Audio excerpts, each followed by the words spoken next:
Alors on en vient à cette annonce qui pour les initiés n'est pas forcément une surprise, mais qui dans le moment qu'on vit retient évidemment l'attention. L'OTAN s'apprête à lancer une semaine d'exercice nucléaire sur le sol européen et tient à le faire savoir. Quelle manœuvre? Qui y participe? Dans quel but? Voyons d'abord ce qu'on sait sur ces exercices, sur ces manœuvres.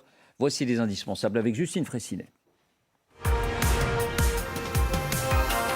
Bonsoir Justine. Bonsoir David, bonsoir à tous. Quand vont se dérouler ces manœuvres? Elles vont se dérouler la semaine prochaine. Ça s'appellera l'opération Steadfast. Le lieu est tenu secret, en tout cas discret. Tout ce que l'on sait, c'est que ça se passera dans le sud de l'Europe. On pense notamment aux bases d'Aviano et de Gheditore en Italie. Et d'autres indiquent que ça serait plutôt sur la base de Volkel aux Pays-Bas. Qui va y participer? 14 pays membres de l'Alliance Atlantique, dont 2 des 3 pays détenteurs de l'arme nucléaire, les États-Unis et la Grande-Bretagne. La France n'y participera pas, ce n'est pas l'usage. La France a sa propre force de dissuasion et garde donc son autonomie en la matière. Que va-t-il se passer?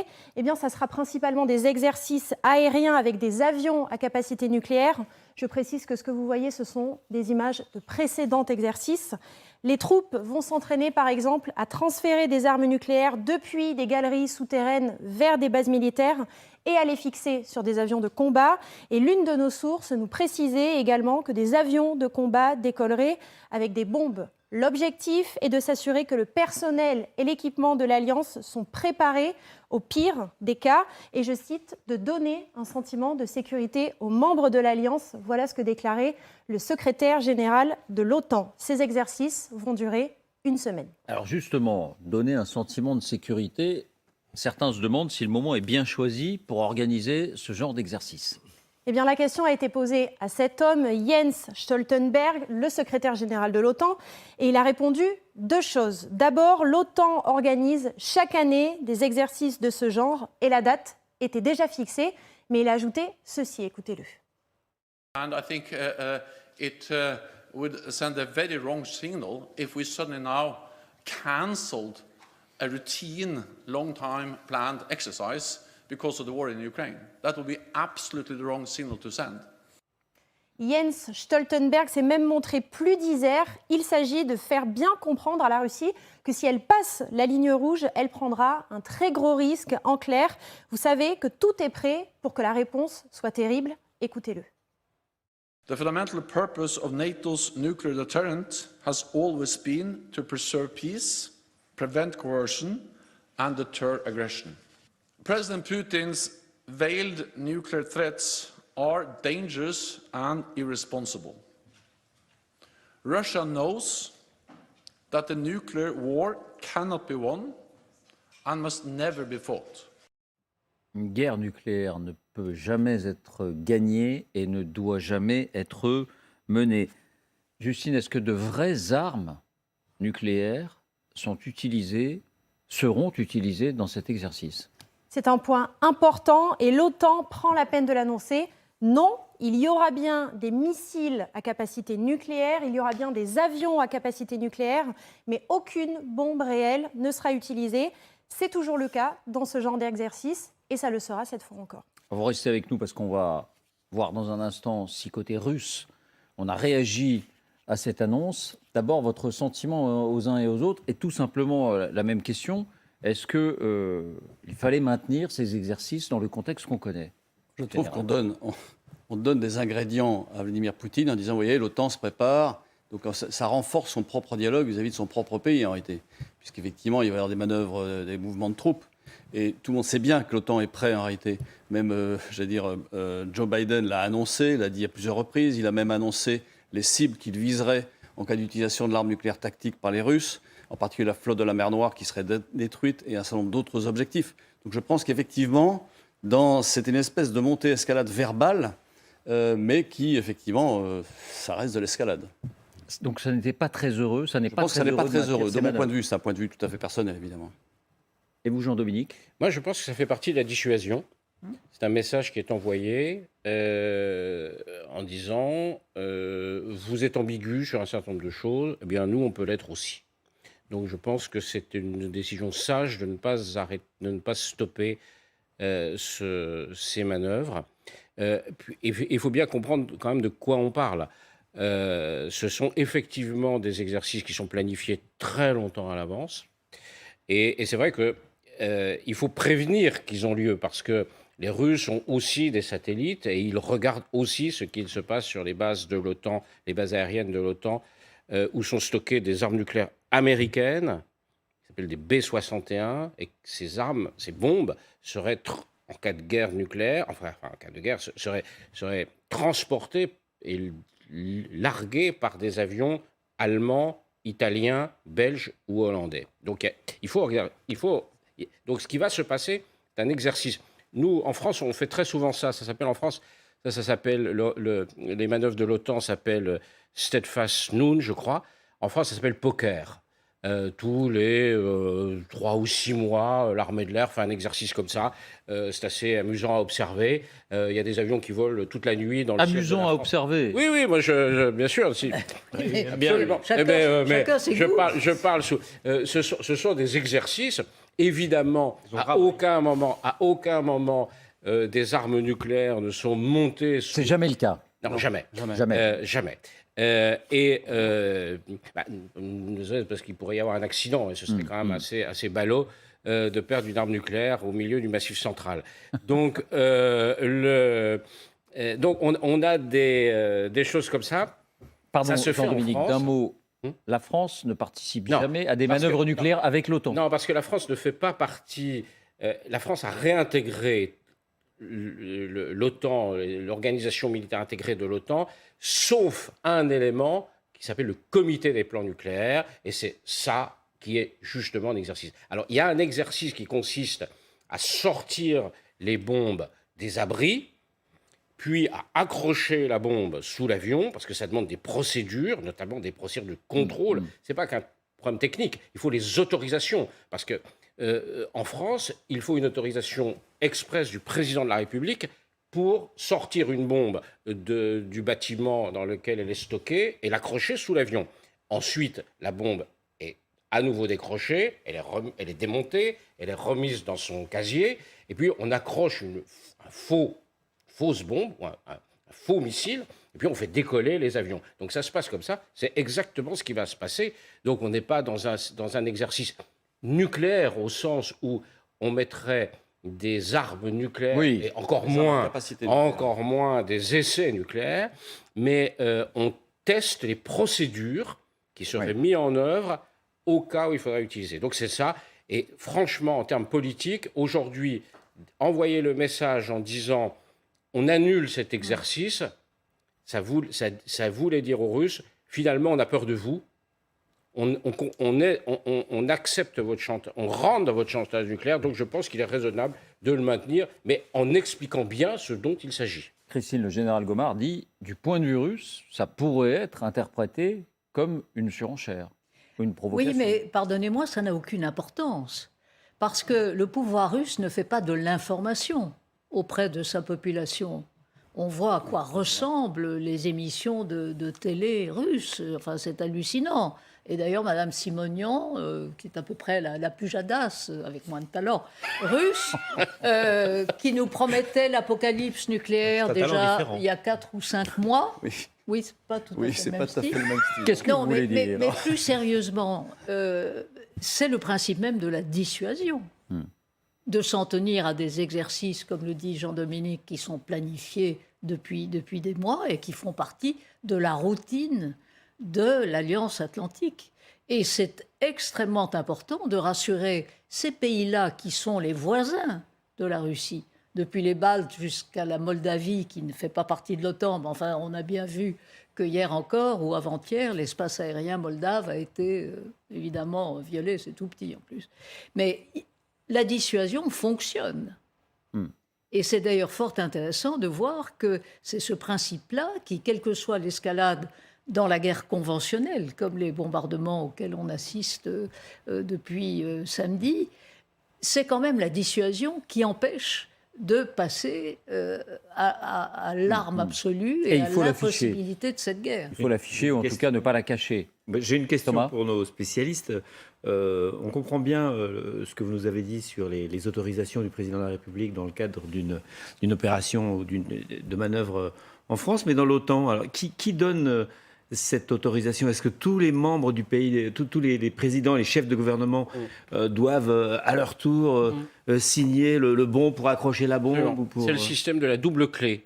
C'est-à-dire que la bombe est sous surveillance, la bombe est américaine, elle est sous surveillance des Américains, mais elle ne peut, comme elle est installée sur un avion qui n'est pas un avion américain, évidemment, le gouvernement allemand... C'est beaucoup le plus lourd gouvernement alors belge, comme procédure. Non, parce que au fond, Il y a un commandement intégré. quand même, tout ça se passe sous le commandement américain Oui. du général qui commande l'OTAN en Europe, et ce sont des procédures extrêmement Mais si un réglées, des validées. chefs de gouvernement ou un des chefs d'État d'un des pays de l'OTAN disait non, est-ce que ça bloquerait? Eh bien, la vérité, c'est qu'on n'en sait rien, parce que Ça s'est jamais produit. personne n'a jamais testé. Heureusement d'ailleurs. Personne préfère ne pas le n'a jamais savoir. testé cette hypothèse, mais c'est une alliance. Donc, les gens signent des documents au sein du comité des plans nucléaires et en disant voilà la délégation, procédure. ça. Mais ça, franchement, pour moi, enfin, je parle sous le contrôle de Christophe, mais pour moi, ça relève totalement du secret défense de l'OTAN. Oui, oui. Moi, je pense que on ne le sait pas. On ne connaît pas les procédures Et quel exactes. est le rôle des Britanniques? Mais ils ont leur propre Ils bombe. ont leur propre dissuasion. Oui, mais là, ils font partie Comme nous. de l'OTAN. Oui. Ah, ils font Oui, partie- Mais, alors, Ils font- je ne sais font pas, partie je des sais manœuvres. pas s'ils participent à la manœuvre. Si, J'en sais rien. Ils participent à la manœuvre visiblement. Oui. Deux pays nucléaires. Oui, oui, Justine nous le Oui, confirme. ils n'ont pas, les Britanniques n'ont pas d'armes nucléaires aéroportées, c'est-à-dire que les seules armes nucléaires que les Britanniques ont, ce sont des armes dans les sous-marins. Et donc là, c'est un exercice essentiellement aérien. Donc il est possible qu'ils fournissent des chasseurs ou des ravitailleurs en vol ou des avions de contrôle aérien. Mais en tout cas, C'est exactement il n'y a ça. pas d'avion britannique. Ce que me dit Justine, c'est que Pardon, on lui ce vole. qu'elle me fait savoir, c'est que les Britanniques participent effectivement à ces manœuvres, mais il n'y a pas d'armes nucléaires britanniques. Non, Enfin, parce qu'il ou n'y a pas de... L'arme nucléaire, elle est américaine. Pastiche d'une arme Ça. nucléaire britannique qui est utilisée, ce ne sont Mais que des armes là, américaines. là- Général Gomard, je voulais simplement votre réaction, parce que quand on écoute Jean-Dominique, quand on écoute Christine, il faut maintenir ces manœuvres. Oui, j'entends. Provocation, pas provocation, peu importe, c'est l'affichage de la Pour dissuasion. rassurer les Occidentaux, déjà, les populations. Oui, bien sûr, Pour assurer surtout, j'allais dire, les pays de l'Est. bien sûr. Plus que. Oui, enfin, on est content de savoir que ça marche et qu'ils s'entraînent. Ouais. Enfin, Oui, mais je pense que, il y a des exercices effectivement réguliers, comme le soulignait Jean-Dominique, en tous les cas pour les Français. non, mais c'est si on nous certain. dit ils les annulent, ça pourrait inquiéter nos Est-ce nos opinions publiques. qu'on le savait? Est-ce que vous le saviez? Je pense Non, mais pas. on pourrait savoir qu'ils les annulent. Puisque... Oui, on pourrait le savoir, en effet. Maintenant, c'est vrai que la dissuasion, c'est ça, c'est une espèce de je vais le faire, je suis en mesure de le faire, je suis capable de le faire, et l'autre croit ou croit pas. C'est tout le problème de la dissuasion. C'est pour ça que c'est le secret le mieux gardé de la République. Aujourd'hui, c'est l'arme nucléaire. Bon, Justine, Oui. est-ce que la Russie a réagi à cette annonce? Oui, de toute évidence, c'était une réaction par anticipation, parce qu'aujourd'hui, quelques heures avant la prise de parole du secrétaire général de l'OTAN, Sergueï Lavrov, le ministre russe des Affaires étrangères, a tenté de faire redescendre la pression. Écoutez-le. Президент неоднократно высказывался, что мы предусматриваем в нашей ядерной доктрине исключительно ответные меры, которые призваны не допустить уничтожения Российской Федерации. И я надеюсь, что те, кто постоянно спекулирует на теме ядерной войны, на теме, дескать, организации Российской Федерации провокаций с использованием оружия массового уничтожения, надеюсь, они осознают свою ответственность.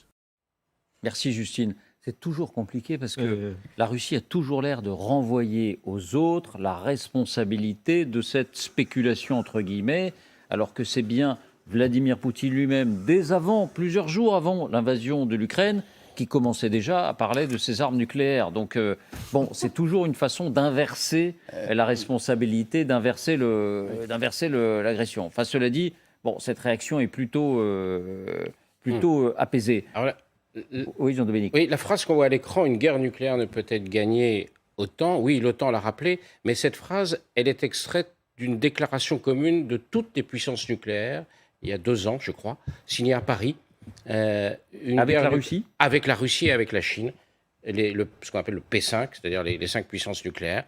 États-Unis, France, Grande-Bretagne, Chine et Russie. Et cette phrase est extraite de ce document. Donc c'est quelque chose sur lequel... Alors évidemment, quand on voit tout ça aujourd'hui, on se dit, bon, est-ce qu'on en est ? Mais quand même, on n'est pas à la veille d'une guerre nucléaire, quand même. Rassurons les gens. C'est la tonalité dominante. Il y a des risques, des menaces, il y a une crise. Voilà, toutes les puissances nucléaires, il y a 2 ans, se sont accordées sur une guerre nucléaire ne peut pas être gagnée. Qu'avez-vous dit, Thomas ? Et on peut donc réserver pour Noël ou la Toussaint les prochaines vacances. Non, mais la question, elle nous est tout le temps posée. sûr, La tonalité générale sur ce plateau, et depuis le début de cette guerre, c'est celle-là. C'est la gesticulation, c'est fait pour impressionner les opinions publiques occidentales. Le risque est très, très, très minime. Mais je voudrais vous faire écouter une déclaration. Cette déclaration, c'est celle de Pavel Goubarev. Donc, ce n'est pas un dirigeant du Kremlin, ce n'est pas lui qui est susceptible d'influencer Vladimir Poutine. Mais il reflète un état d'esprit, et on peut se demander si cet état d'esprit n'est pas partagé. Il ne parle pas explicitement du nucléaire, vous allez l'entendre, mais il parle de tuer 1 million ou 5 millions de personnes, 1 million ou 5 millions d'Ukrainiens. Cet homme est gouverneur de la République autoproclamée de Donetsk, qui a donc été annexée désormais... Un grand démocrate. À la Russie, un grand démocrate scandinave, comme vous dites, Christine. Et voilà ce qu'il dit à propos des Ukrainiens, et voilà comment il termine son propos. Écoutez l'exaltation surtout qui ressort de cette déclaration. И нам очень важно создать образ врага, который будет отвечать как бы истинному месту. То есть это русские люди, в которых вселился бес. Вот. И мы идем их не убивать, мы хотим, чтобы их переубедить. Но если вы не хотите, чтобы мы вас переубеждали, мы вас убьем. Убьем сколько нужно, убьем 1 миллион, 5 миллионов, хоть всех истребим. Пока вы не поймете, что вы бесноватые и вам надо лечиться. Vous êtes possédé, vous devez être guéri. Donc il dit des gens russes au départ, parce qu'on est toujours dans la fiction que Russes et Ukrainiens ne forment qu'un seul peuple. Il s'adresse bien aux Ukrainiens qui le combattent aujourd'hui. Et vous voyez, d'une certaine manière, mais je voudrais écouter aussi qu'on écoute dans la foulée ce que disait Jean-François Colosimo, qui est un grand spécialiste de la religion orthodoxe en particulier, et qui disait c'est difficile en même temps d'être certain que jamais personne n'appuiera sur le bouton, parce qu'il y a une forme de discours où se mélange le politique et le religieux, et il y a une sorte de mystique désormais dont on ne sait pas jusqu'où elle pourrait aller. Écoutez-le, c'était avant-hier sur notre antenne avec Amélie Carrouer. On est dans une construction politico-religieuse, c'est là où le danger de l'apocalypse devient sérieux. Absolument. On est dans une construction théologico-politico-religieuse délirante et nihiliste. Et c'est un peu ça qu'on entend dans la bouche de ce dirigeant. Alors est-ce que ça c'est marginal, ça ne pèse pas au final sur le sommet de l'État russe, ou est-ce que c'est à considérer ? Je pense que c'est à considérer en effet, mais c'est le même discours un peu viriliste d'un Prigogine qu'on a vu tout à l'heure, d'un Kadyrov qui envoie ses enfants au combat. C'est plus que viriliste, là. C'est viriliste mystique. On espère que les gens comme ça ne sont pas trop près du bouton, quoi. Oui, et j'espère qu'ils ne sont pas trop près du pouvoir non plus. Mais c'est un président de région, quand même. Un gouverneur de région, certes, annexé. Non, mais... Oui, c'est un gouverneur de région. Et les gens que vous citez, Kadyrov, Prigogine, ce sont des gens qui, malgré tout, sont propulsés d'une certaine manière par cette guerre un peu aux avant-postes. Donc, si je vous entends bien, Christophe, pour vous, c'est pas à négliger. Ah non, c'est pas à négliger, mais effectivement, le problème d'une guerre, c'est que tous les discours, et ça c'est un discours assez fou, il faut reconnaître, mais on s'envoie des discours on s'accuse les uns les autres des pires vilainies. La vérité est toujours mise à mal, évidemment, mais quand on entend ça, effectivement, ce qui est dangereux, c'est qu'effectivement, de penser qu'ils vont pouvoir guérir les gens en les tuant. C'est ce qu'il dit. Les tuer à défaut de les guérir. Oui. Ce garçon est un fou furieux. Et quand j'entends ça, j'ai l'impression d'entendre un combattant de Daesh. Oui, c'est exactement la même chose. C'est le même discours. Ce type est un fou furieux. Ouais. Point. Alors, le problème, c'est qu'il est gouverneur d'une région russe. Mais enfin, je ne sais pas quoi dire de plus, quoi. Enfin, c'est... Mais depuis que le patriarche de Moscou, le brave Kirill, a déclaré, pour fêter l'anniversaire de Vladimir Poutine, que Dieu avait choisi Poutine pour le mettre à la tête de la Russie, on sait bien que l'utilisation, sinon l'exploitation de la religion par le pouvoir de Poutine, pratiquement depuis son arrivée, donc il y a 20 ans tout juste, c'est un grand classique. Il y a même la rhétorique du martyr, un peu comme pour les djihadistes. Le même patriarche a dit que vous irez au paradis si vous... Et les hommes de Kadyrov sont des djihadistes. Oui. Ce sont des islamistes forcenés, ceux qui en particulier violent les femmes en Ukraine quand ils en ont l'occasion. Non, mais c'est un peu ça qu'on entend, c'est la rhétorique du martyr. Et du coup, évidemment, on s'interroge pour savoir dans quelle mesure Poutine, qu'on a connu rationnel, en tout cas dans ses 10-15 premières années au pouvoir... On a voulu le voir ainsi, mais il a utilisé la réhabilitation de l'orthodoxie, de la famille Romanov, souvenez-vous, l'orchestration, du retour des cendres, il se l'approprie pour exalter le patriotisme russe. C'est l'un des ressorts. Christine, il était quand même plus rationnel avant le Covid et avant cette période. On a l'impression qu'il a, comme on dit, il est passé de l'autre côté du miroir, comme dans... Voilà, c'est net. Voilà, il y a quand même... Non, mais une partie des responsables qui sont passés de l'autre côté. On s'imagine toujours qu'il y a la rationalité, c'est normal, mais l'invasion de l'Ukraine, déjà, était une décision qui semble tellement irrationnelle, vu tout ce que Poutine est en train de perdre, son crédit auprès de ses alliés chinois, l'économie russe, son crédit personnel peut-être face à la population russe, qu'évidemment on se pose la question, même si personne n'imagine demain qu'il puisse appuyer sur le bouton. À un moment, on se met à croire à sa propre propagande. Et je crois qu'il s'est mis à croire à sa propre propagande. Et ça, c'est irrattrapable. Voilà, c'est irrattrapable. Tant que c'est de la démagogie, on essaie de pour justifier son pouvoir, de la manipulation. Bon, on arrive toujours à trouver un compromis. Au fond, il vaut mieux avoir un voyou qu'un fanatique.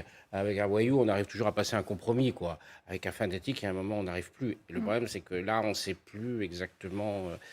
Et c'est vrai, quand on entend son gouverneur, on se dit, bon, qu'est-ce qu'on peut faire? Il faut lire le Mage du Kremlin de Julian Dampoli, qui explique bien ces dernières années cette transformation métaphysique presque d'une partie des... Et un peu dirigeants personnelle. russes. De Poutine aussi. Oui, et même personnel de Poutine et de son entourage, et de l'emprise de certains extrémistes où la religion se mélange avec une mystique russe.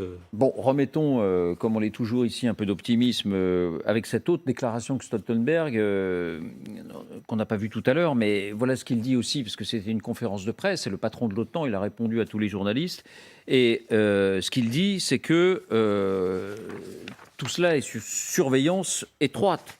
Voilà sa déclaration. Nous surveillons de près les forces nucléaires russes. Ah ben on a le son, alors on va l'écouter. We are closely monitoring Russia's nuclear forces. We have not seen any changes in Russia's posture, but we remain vigilant. Ça, ce sont des faits.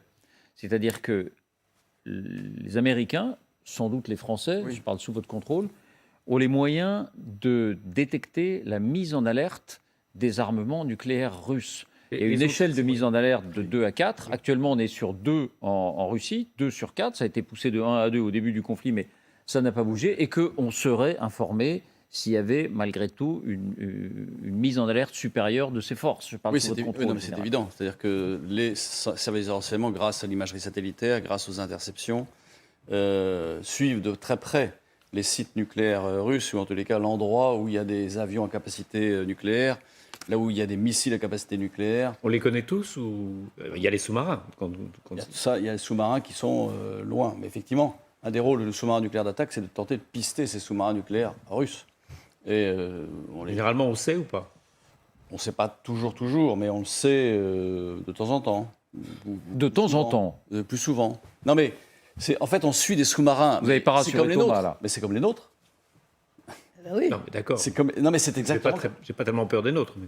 Non, mais Les nôtres sont tentés d'être suivis par les Russes ou par les Chinois. Finalement, il ne va pas partir en vacances. S'ils nous suivent, au moins on sait où ils sont. Si les Russes nous suivent. Non, ils suivent. Ce sont leurs sous-marins nucléaires d'attaque. C'est le rôle.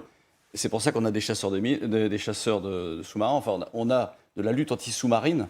Ce que je veux dire, est-ce que si les Russes vraiment se préparaient sérieusement, on pourrait le prévoir avec une avance assez importante pour pouvoir agir préventivement? Bien sûr.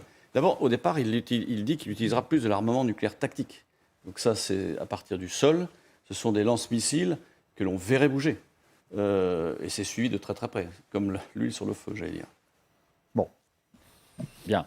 Je voulais, en quelques minutes, revenir sur le pont de Crimée et sur cette explosion du pont de Crimée et vous demander à tous si cette histoire de l'implication russe qui est montée ces dernières heures